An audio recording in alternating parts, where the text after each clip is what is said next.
Hi everybody. We're looking at my 20 long open top today, and as a lot of you probably already know, I am dealing with an ick infestation at the moment. I recently purchased some neons. I kept them in quarantine for 3 weeks, and then I introduced them into the tank. And unfortunately, the fact that they were carrying ick escaped my notice, and I did infect this tank with ick.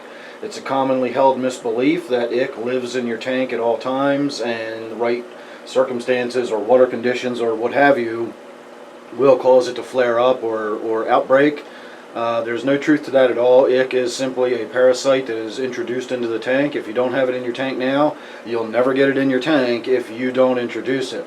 This is the main reason we quarantine. Ick is very, very common in the aquarium industry. And there are other parasites that can be problematic as well, but ick is by far the most common. And I will touch on some of the other ones as we go along here. I'm not so much going to talk about ick per se. I'm going to talk about my experience with this whole infection that I've caused. This is absolutely 100% my fault. This is my own negligence as a fish keeper that has caused this outbreak. I have lost a fish to this, and that's actually the main reason I'm shooting this video. This is basically a video where I'm going to eat my own hat.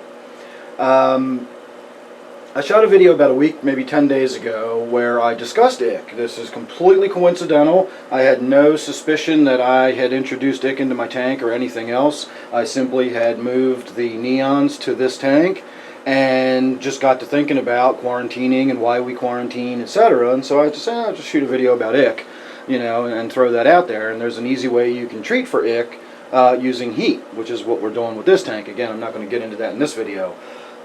Excuse me. So, in that video, I made it very clear that ick is nothing more than a nuisance in your tank, and I still feel that way about it. It's very easy to treat once you've identified it.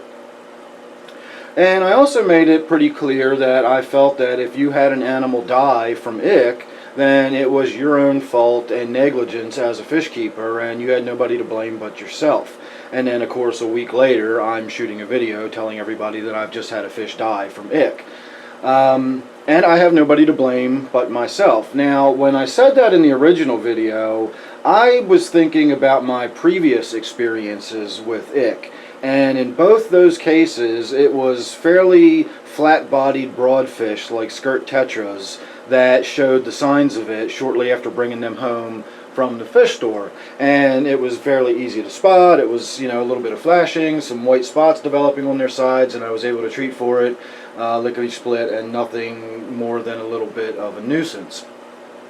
So my understanding was that you would just stand there and watch the ick get worse and worse and worse and do nothing about it until eventually the animal simply dies from overexposure. That is what I was referring to when I was talking about just bad fish keeping and negligence in that sense. I am negligent in the sense of doing everything right, but then being really, really dumb about it. I do this kind of stuff all the time. I can't tell you how many fish I've killed in the past over stupid little oversights. So my oversight in this case was assuming I knew enough about ick to be able to identify it at a glance.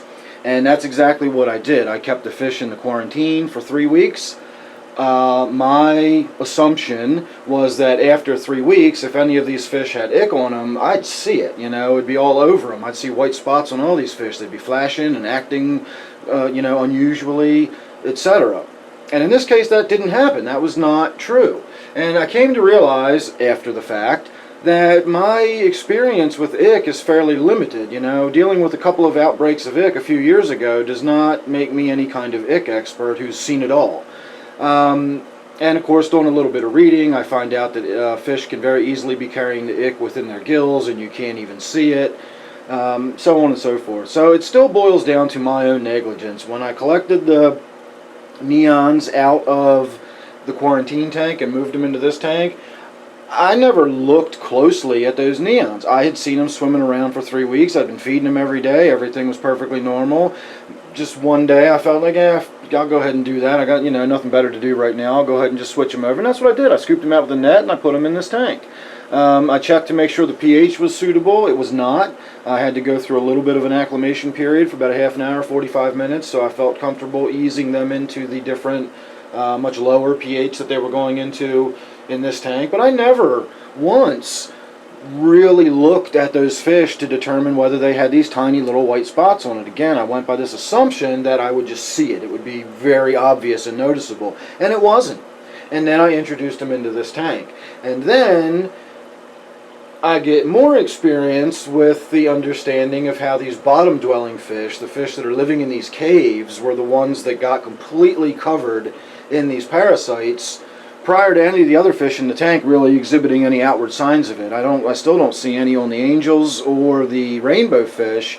I have found some spots on several of the neons now, and I've seen some spots on some of the glowfish. So we're beyond doubt at this point. It's definitely ick. And I brought it in with those neons. I introduced it. I'm taking full responsibility. Just my bad. I made another bonehead mistake as a fish keeper, and the result is I lost one of my chocolate zebra plecos. So this is not only, a little bit more of a learning lesson for me about fish keeping.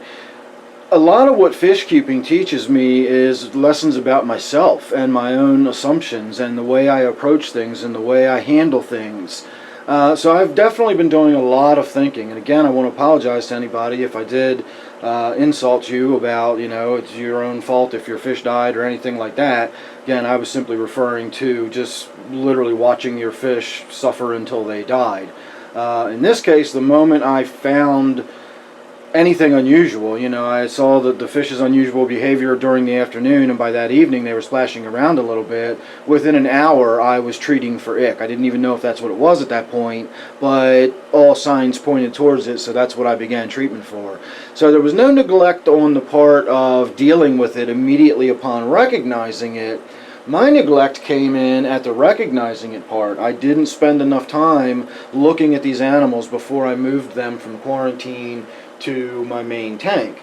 Somebody suggested, and I think this is a good idea, and I'm probably going to start doing this, is when I get fish and put them in quarantine, I'm just going to go ahead and treat for parasites while they're in quarantine, and then I'm done with it. Because as I said, ick is not the only parasite you can bring home with fish. You can bring home intestinal parasites, internal parasites, you can, stuff that lives in their gills and affects their respiration.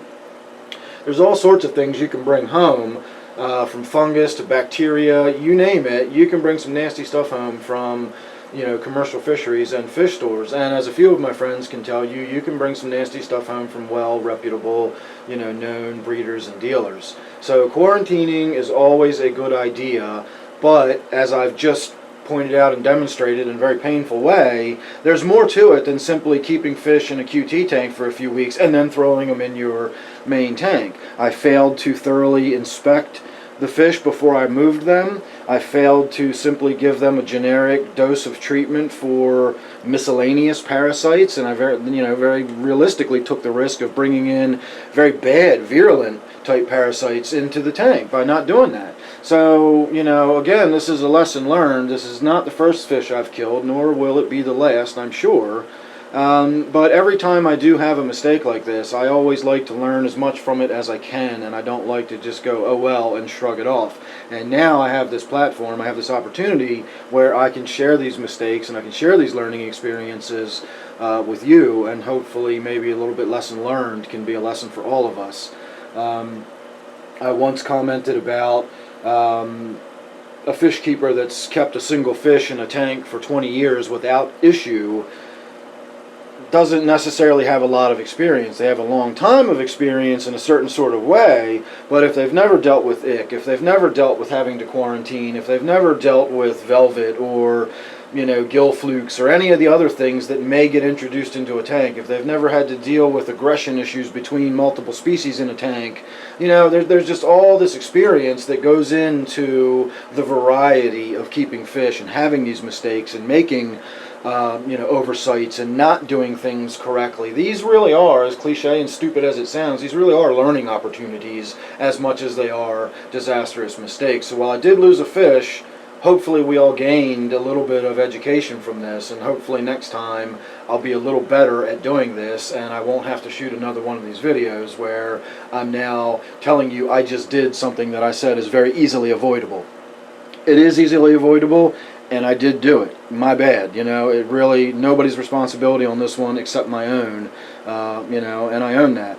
And I've told you all along, you're going to get my mistakes as well as my successes, so this is just my experience. This is not necessarily a how-to channel. I don't want you necessarily doing the things I do, but you can learn from what I do. You can learn from my mistakes, and you can simply see the way I do it. Whether you think I'm doing it the wrong way or not, you can still simply use my experience as sort of vicarious experience for yourself, because I tinker a lot. I do a lot of different things. I have a ton of different tanks. I'm always getting new animals, and from time to time stuff like this happens. And again, I will document it, I will share it, and hopefully we will all learn something from it. So thanks for watching this one. I hope that was informational to somebody. If nothing else, it might just give you a little more insight into my little world. So thanks again for watching. If you're not already subscribed, please do so, because I am in the process of treating this for ick, as I mentioned, and I will be shooting more updates on the progress and showing you the fish and discussing the process and everything that goes along with that. So thanks again for watching, and I will see you real soon on the next one.